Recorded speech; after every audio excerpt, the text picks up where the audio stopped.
Чөлөөлөлтөөс өмнө үнэхээр хүнд хэцүү байсан.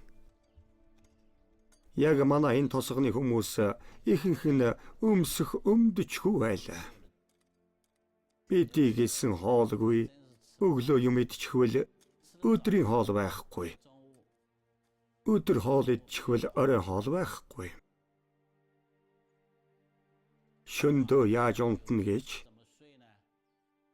ханы шүүгэнд хэдэн сүрэл тавьж байгаад нуугдаж унтдаг байлаа. Учир нь хүнжилж байхгүй байсан юм.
Намайг Луо Шүнфү гэдэг. Би 1933 онд төрсөн. Би Тонгло хошууны Зишүү тосгоны хүн. Анх 1957 онд Ханжоу хотод очиход бидний амьдрал болон хотын хүмүүсийн амьдрал тэнгэр газар шиг юутай ч зөвлөшгүй байсныг санаж байна. Би буцаж ирээд ажил хийхийг хүсэхгүй байлаа. Манай тосгонд би арай илүү толгоогоо ажилуулж зөгийн балны тос зарж байлаа. 1971 онд би 780 юаны орлого олж байсан.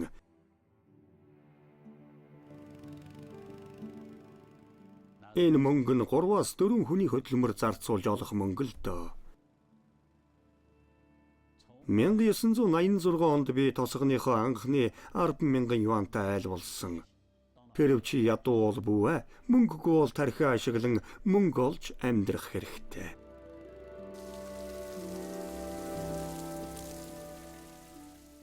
Би нийт 3 хүүхэдтэй. Охин маань багада надтай адилхан их сүрхий зан чанартай байж билээ.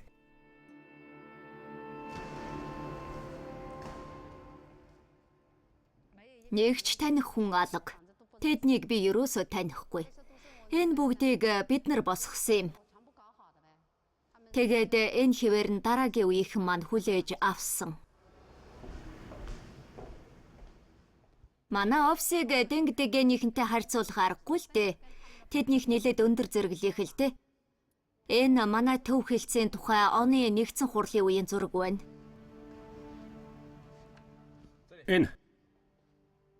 Энэ нь би.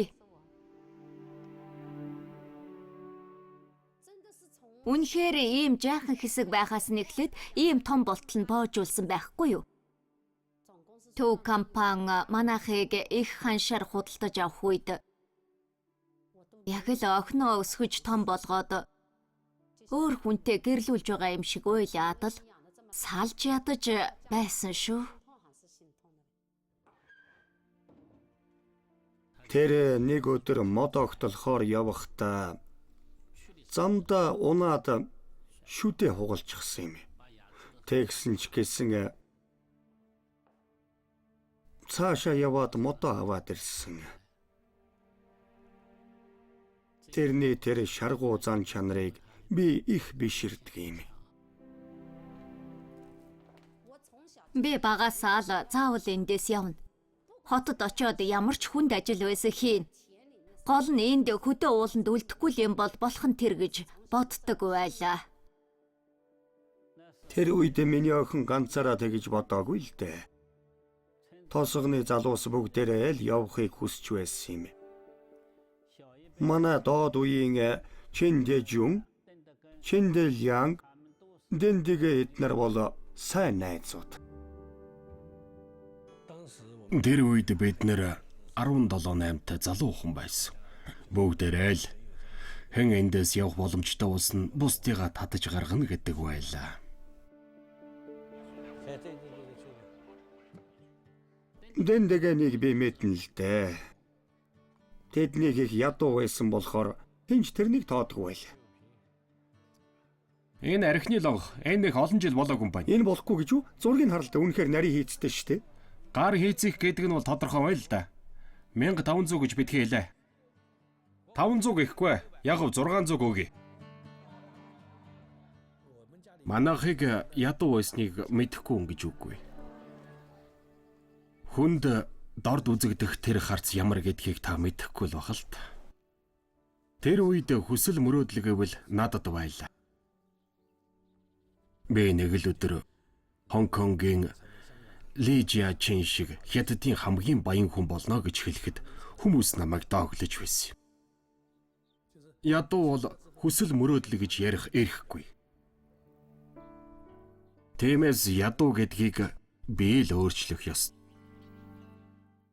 Манайх үнэхээр ядуу байсан болохоор дунд сургуулийн төлбөрөө төлж дийлэхгүй болохоор нь ядаж дунд ангиа төгсөөд шууд л тариалангийн ажилд орсон юм.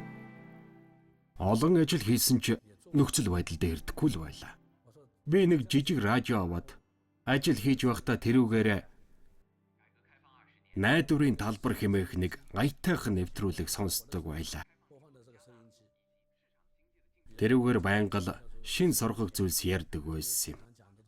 Гэнт нэг удаа сонсож байтал бөөхө шуудан бол хөгжлийн зам. Энэ бол ирээдүйн чиг хандлага гэсэн юм. Би тэр үгийг маш чанд тогтоож авч билээ. Тэр жилийн цагаан сараар Шентон үүсгэн байгуулсан хүн болон манай үеэлүүд бүгд нэг нэгээрээ нутагтаа буцаж ирсэн юм. Тэд нар бөөхөн шуудан хийж байна гэдэл ярьж байсан юм. Би тэднээс та нар бөөхөн шуудан хийж байгаа мó? Тийм юм бол намайг бас дагуулад явчихал даа гэж хэлсэн юм.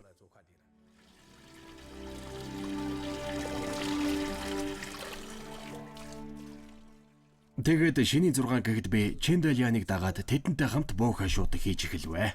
Энэ үнэхээр сайхан ус шүү. Энд ирэх болгондоо л яг тэр багтаа уудаг байсан амтыг мэдэрдэг юм. Жаахан чихэрлэг тэр амт. Дэндэхэн, Дэндэкүн, Чиндэжүн бид нар багтаа хамтдаа тоглож өссөн. Хоёр худагтаа нэг хашаанд бүгд хамтдаа амьдраад л хоол идсэн ч сургуультай явсан ч дандаа л хамт байдаг байсан. Чиндэляныхаа доод давхраг. Дундаж давхрагад бүр яагаад ч хүрэхгүй. Тийм л байсан. Би бол тантай тоглох хүн биш юм байна. Яагаад ч дийлэхгүй юм байна.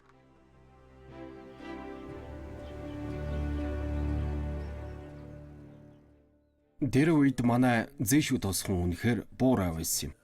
Бид нар бол тэндээс гарч ирсэн бараг анхны хүмүүс. Бүгдийнх нь гэр бүл туйлын ядуу байсан юм.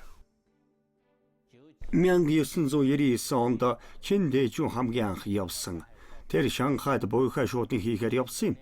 Араас нь залгуулад Чиндэлян, Дэндэхэн, миний охин ч бас явсан.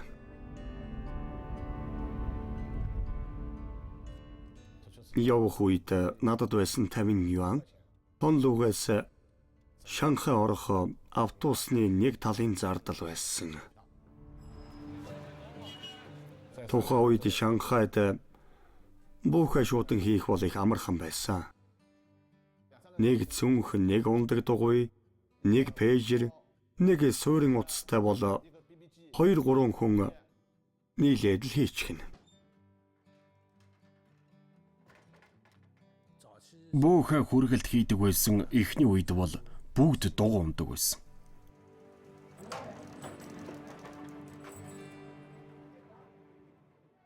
Өглөө бөксөө дугуйн дээр тавьсан чигээрэл өдөр чин тэгээд л явна. Том жижиг гудамж гэдэл хамгийн багадаа 30-40 км явдаг байсан. Унаад бүр яадаг гэж бодож байна. Сандал дээр сууя гэхэд 2 гуй холгоно. Ар талын арьснууд нь бүгд шалбараад. Заримдаа бүр цэврүү үсрээд шүүс гоож. Сандал дээр суух ямар ч аргагүй болохоор зогсоод л байж байна. Сүүлдээ унсаар багад тэр хэсэгтээ эвэршчихнэ. Орой унтаж байхад хөлөрөх юм бол өнөөгч нь хорсож өвдөнө. Аргагүй нойлд ороод шүдний оог тонгоож байгаад түрхчихнэ. Үйлчлүүлэгчийн бидэнд найдаж өгсөн зүйлсийг ам мэтэл авч үздэг байлаа. Үйлчлүүлэгч бол бидний бурхан л гэсэн үг. Бороотой өдөр илгээмжил норхгүй бол өөрөө нэгт норох нь хамаагүй. Би нэг өдөр хүрэх гээд зүгээ андуураад бүр хол явчихж. Тэгсэн компани тасралтгүй над руу пэйжер явуулаад хэлж байна. Чи чинь хааччваа. Энэ үйлчлүүлэгч бүр яаруулаад өгөх нэ. Энэ үнэн хэцүү үйлчлүүлэгч байна гэдэл. Тухайн үед манай илгээмж хүргэдэг хүмүүс тэрнийг сайнаар огт ярьж байгаагүй юм. Би илгээмжийг хүргэх үед бараг нэг өнгөрч байсан. Тэр ч галзуу эмэгтэй байсан л т. Намайг чинь загинж өгч байна. Тэрний талаар манайхан сайнаар ярихгүй байх нь аргагүй юм байна л. Бараг 30 минут загнуулсан. Би тэгээд уучлаарай гэдэл та надад хүлээн авлаа гэд гарын үсгээ зураад өгөөч гэд гуйсан. Ашгүй зурж дуусаад надаас дахиад нэг хуудас өгөөх гэдэг байгаа. Хагас өдөр хүн загиж хаад бас хуудас авч яах гэж байгаа юм болоо гэж бодтолоо. Чи тэр компанид хэлээрэ. Ахаад өөр хүн явуулах хэрэггүй. Чи л миний илгээмжийг авч ирээрэй гэсэн юм.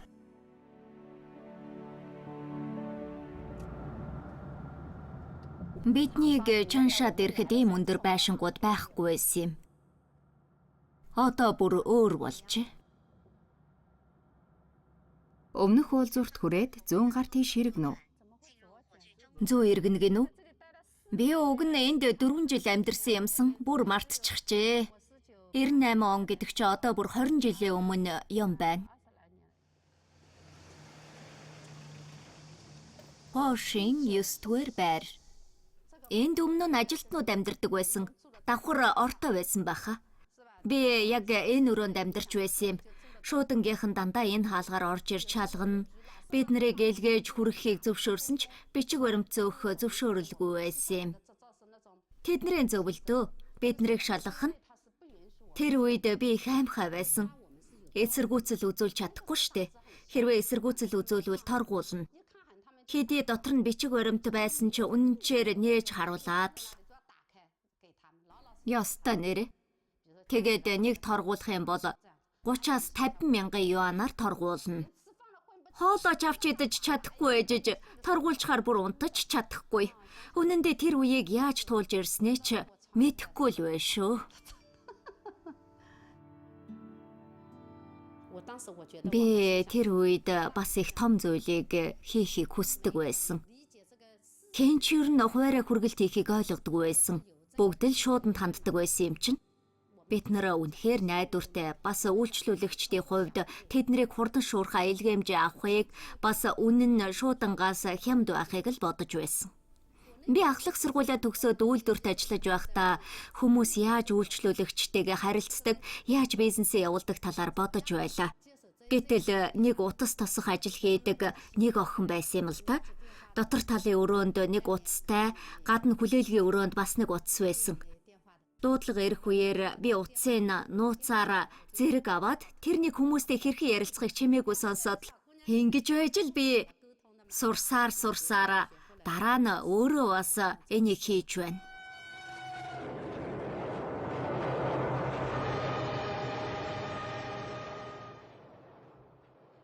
Хоёр хоногийн өмнө Сүжээ хотоос 13 үйлчлүүлэгч 13 гадаад худалдааны гэрээн дээр Шанхай дахь гадаадын бизнесмэнүүдээр гарын үсэг зурулж авах захиалгыг Шинтон илгээмжийн компанид өгсөн юм. Гэтэл 22-ны орой илгээмжийг хариуцаж байсан ажилтан Шанхай галт тэрэгний буудлын дээр хүрсний дараа тухайн бичиг баримтыг гээчихсэн. Би үнэхээр ядарчихсан байсан. Өдрийн хоол, оройн хоол бүр идээгүй. Тэгээд л унтчихсан байсан. Очих газраа хүрээд л ширээн дээр байсан юм аваад шууд буучихсан. Гэнт үүргэвчээ аваагүйгээ санаад буцаж ортол суудал дээр байгаагүй. Олоогүй юм тэгээд. Хүн болгоноос асуугаад л дүрм тувцтай цагдаа нараас хүртэл асууна. Хүн болгоноос л асууна. Маргааш өглөөний 9 хүртэл бүтэн шөнө хайгаад олоогүй юм. Бидэнд тулгарсан тэр зүйл бол үхэл эсвэл амьдрал байсан. Хэрвээ би илгээмжийг олохгүй бол Сүжөөд байгаа илгээмжийн компани маань шууд сүрэх байсан. Тэгээд 13 гэрээн дотор гайлын бүрдүүлэлт, бадалгаажуулалтуудын хуудас, гайлын мэдүүлэг, нэхэмжлэх байсан. Тухайн үед компаниудын татварын буцаан олголтыг бүгдийг гайлын бүрдүүлэлт, маягт дээр үндэслэн буцаан олгодог байсан. Нэг буцаан олголт гэхтэл хэдэн 10 сая болно. Мөнгөний төлөхөөр барахгүй шоронд суухтаа тулна. 1997 оны тэр үед хэдэн 10 сая байтугай хэдэн саяыг чинч барахгүй шүү дээ. Тэр үед бүр хэцүү байдалтай болсон байгаа юм л да. Бараг л зүгтаан. Тэрнийг барихаар хүн ирэх нь ойлгомжтой байсан. Үүрийн 5 цагийн үеэр Шанхайгаас нэг дуудлага ирсэн юм. Дэн дэгэн гэж байдгүй л гэж байна. Тэр үед Чен Дэлян ах удс авсан байсан. Тэр бүр ойлаад үнэхээр догдолсон. Үнэхээр их догдолсон байсан юм. Би бүр солиорсон шүү. Бүр орилоод л яаж баярлж байгаагаа илэрхийлэхийн аргагүй байсан. Олимпийн тамирчид ялалт байгуулад сөхөрч ундаг шиг юм болсон. Бушуухан шиг л үүдийн нүдэд утсаар ярьсан. Илгээмжийг олчихж гайтал. Өнөө өглөөний 4 цагт 3 дугаар тасгийн нэгэн цэрэг өртөөний хогийн савнаас хаягдсан материалыг олжээ. Энэхүү баримтыг олох үед гэрээ баталгаажуулах хугацаа дуусахад нэгэн цаг үлдсэн байлаа. Хэд хэдэн томоохон хэвлэлээр мэдээлэл өгсөний дараа Шанхай илгээмжийн компанийханд томоохон түлхэж зулсан юм. 1997 онд буухай хүргэлд эд хөгжиж эхэлсэн. Хятад бол маш том болохоор дураараа сонголт хийж болно. Би тэр үед Жинхуаг сонгосон юм. Би бараг л айл болгонд гаднаа хаягтай газар болгонд л орсон баг. Үйлчлүүлэгч болгоно л нэрийн хуудас өгөхөөр шууд л хогийн савнд хайчихна. Би харин тэгэнгүүт нь гаргаж яваад буцаагаад л та хадгалчихаа. Хэрэг гарвал надтай холбогдоорой гэж хэлдэг байлаа. Чин шүн рүү нэгэд үзтээ. Хэрэггүй аава. За би чам нэгэд өгье. Нэгэрэ. Алло. 1998 онд өвөөгөө өөд болоход би буцаж очиод гэр бүлтэй болж хүүхэдтэй болсон. 3 жил нутагтаа байх тэр үе яг л 30 жил мэт би бараг л бусад хүмүүсийг гүйцэхгүй болчихсон байсан. Тэр Шанхайд очиход амьдралын хурдуул үнэхээр би сүүлийнч барьж дийлэхгүй байлаа. Яг л сумгуу зэрэг дайны талбар дээр байгаа мэт хүүхдийнхээ хуурайс өгч авах мөнгөгүй. Би Чин Дэжүүн даргаыг олж очиод Пүүжийн тусганы айлуудын хүргэлт тааруулах юм байна. Би тэр хэсгийг хариуцъя гэсэн юм. Би бас надад мөнгө зээлж болох уу гэсэн чинь Чин Дэжүүн бэлэн 1000 юан халааснасаа гаргаад өгч байсан. Тэр үед үнэхээр хүнд байсан.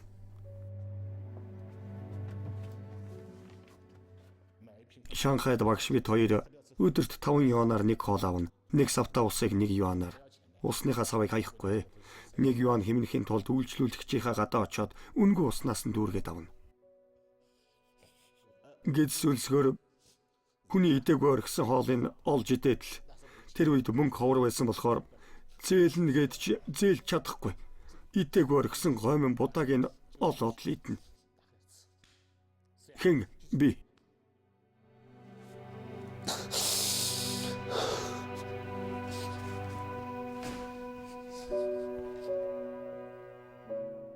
Эхний 1 сар би өөрөө цалингүй байсан. Ажилчдынхаа цалин өгөөд надад 500 юан үлдсэн юм. Би бүр өгтлээ баярлаад их нэрлүүгээ залгаад алдагдaltaгүй ажиллаа гэж үлээ. 3 дахь сард нь зээлсэн 1000 юанаа буцаагаад өгч чадсан. Тэр үед Дэн Сяопиний хэлсэн эхэлж баяжууд ардхан баяжуул гэсэн үгийг хэрэгжүүлэхээр шийдсэн юм. Хэрвээ тэр төрөөж хөрөнгөжих хүмүүс байхгүй бол үлгэр дуурайлал үзүүлж дагуулах хүн байхгүй болж байгаа. 1999 онд Ивуд очоод хамгийн анх энэ салбарт урамшууллын системийг нэвтрүүлж тэр их захиалга аван төдий чинээ хийх ажил болон урамшууллыг нэмэгдүүлсэн.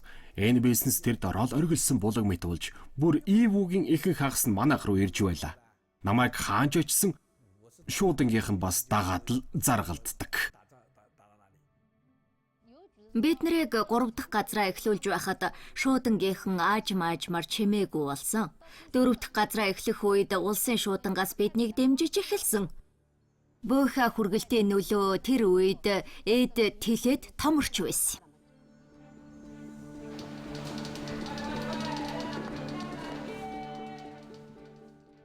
Хоёр 2001-ээс 10 он хүртэл олсон орлого маань бүгд машин техник ажилчдад ажлын байранд зориулагдж байлаа. Жинхэнэ орлого олж эхэлсэн үе бол 5 боо гарсны дараа 12-13 оны үед юм уу та. Тэр үед захын дөргүүдээр хүртэл хүргэлт хийж эхлээд нэг дорол хэрэглэгчийн тоогцсон өссөн.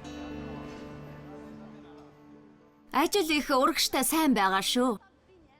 Энэ 5 боо гарч ирсэн манай бөөхө хүргэлтийн салбарт шууд л гэрэл цацруулсан мэт болсон. Хөөх, энэ салбар цаашдаа ингэж хөгжих юм бол ирээдүй ямар байхыг мэдэхгүй байна.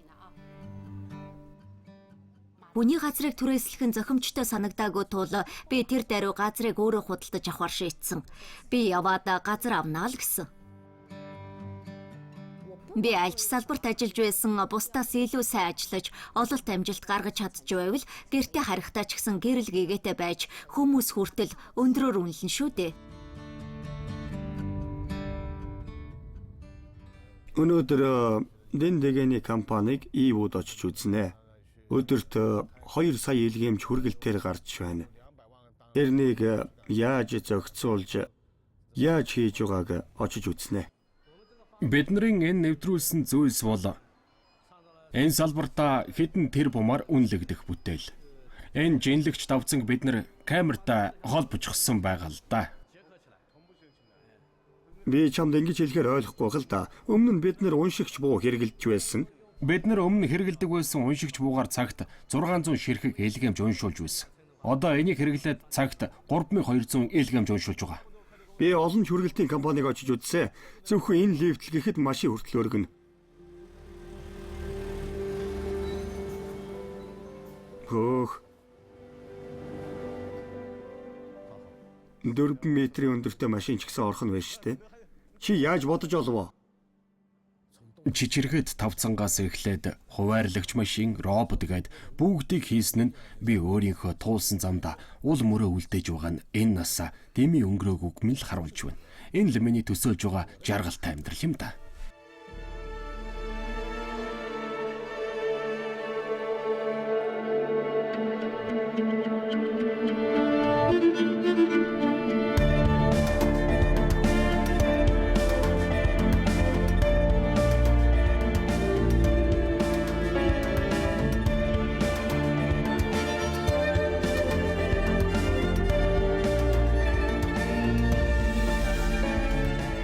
Өнөөдөр 2.11-ийн 3 дахь өдөр гадаа байгаа машинууд бүх илгээмжийг хуваарлаж дийлэхгүй болсон. Нэг ёсондоо бидний хувьд хамгийн хэцүү өдөр бол өнөөдөр. Бидний ураа бол Хятадын алдар дэлхийд түгэг.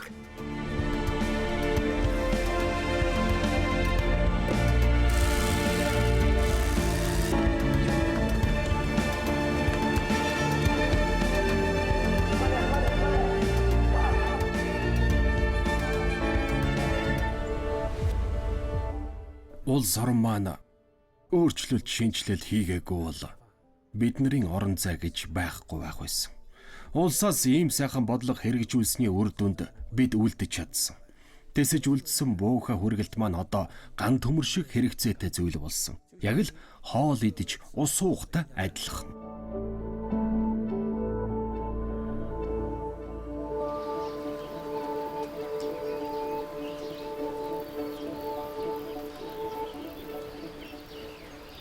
Манай нутаг бол буухай хүргэлтийн өлгий гэсэн үг.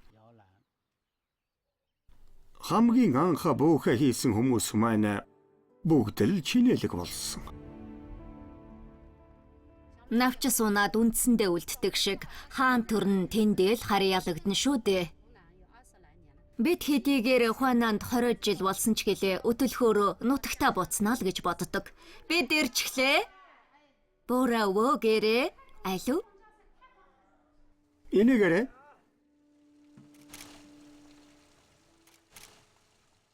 Би өөрийгөө энэ насандаа бүтэмжтэй байлаа гэж боддог.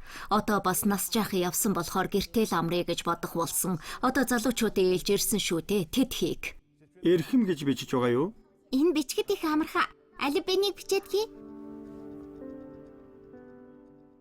Миний охин надтай хамт уран бичлэг хийх дуртай. Одоо бүр надаас сайхан бичдэг болсон.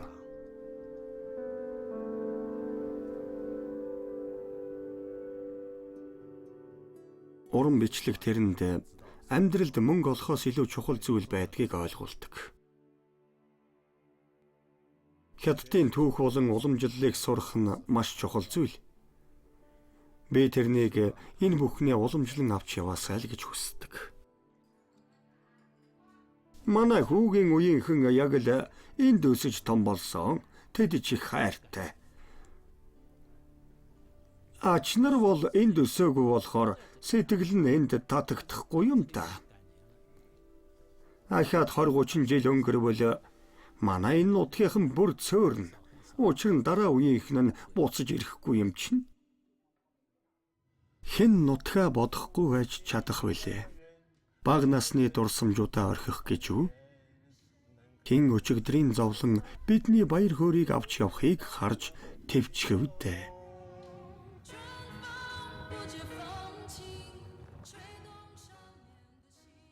Тосгоноо өөрчилж энэ төрлөх байгаль орчин аялал жуулчлалыг тэр дундаа ийм байгалийн үзэсгэлэнт газрыг хэрхэн нөхөн сэргээхийг бодож ирсэн. Энийг л мөрөөдөж байна. Хэрвээ жуулчд ирвэл энд шорлог хийж идээд одыг сарыг хараад сайхан байх болно. Энэ байршил нь сайхан юм аа. Тийм шүү. Энэ үзэмж нь үнэхээр сайхан юм. Үнэхээр гайхалтай.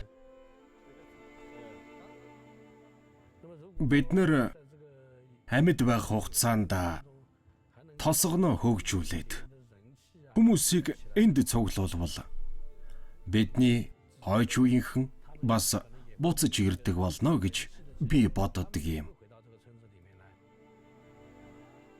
Тэгж байж гэмэн энэ тосгон маань ам орох болно.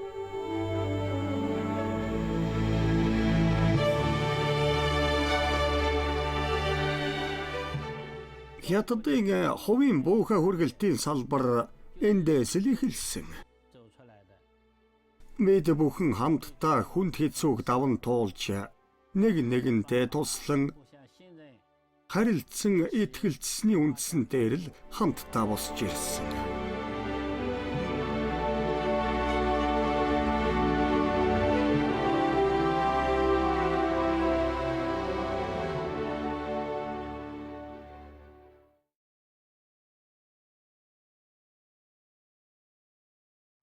Сүүлийн түүх бол Хятадын нэг жижигхэн тосхон үндсэндээ бүхэл бүтэн аж үйлдвэрийг бий болгосон тухай гарч байгаа. Барууны орнуудад хизээч тохиолдоогүй маш сонирхолтой түүх юм. Олон уул давж өөр олон тосгоныг дайран өнгөрч явсаар эцэст нь том хаус ихтэй энэ жижиг тосгон дээр нь тэд нүүсэн ч гэсэн гэр бүлдээ зориулж эдгээр харшуудыг барьсан бөгөөд энэ байдал үнэхээр онцгой юм. Зэшүү тосгонд уулзсан хүмүүс ч бас үнэхээр гайхалтай байсан.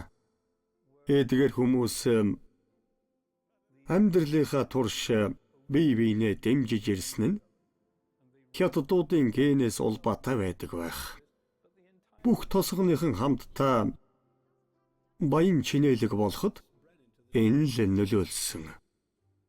Тэд гэр орносоо хичнээн хол ажиллаж байсан ч ямар ч ажил мэргэжилтэй байх хамаагүй ололт амжилт чадах бүхнээрээ хичээгээд төрлөх нутагта сайн сайхнаа зориулдаг. Би үргэлж энэ тосгоныг өөрчлөхийг хүсч мөрөөдөн энэ асуудлын талаар байнга боддог. Тэдний түүхийн хамгийн их сэтгэл хөдлөсөн зүйл бол чиний гарал үүсэл нөхцөл байдал ямар ч байсан хамаагүй. Зөвхөн чамд хүсэл мөрөөдөл ирмэлзлэл байгаа бол тэр хүсэл мөрөөдлөө биелүүлэх боломжтой шүү гэдгийг дэлхийд харуулж итгэл үнэмшлийг төрүүлж байгаа л байгаа юм.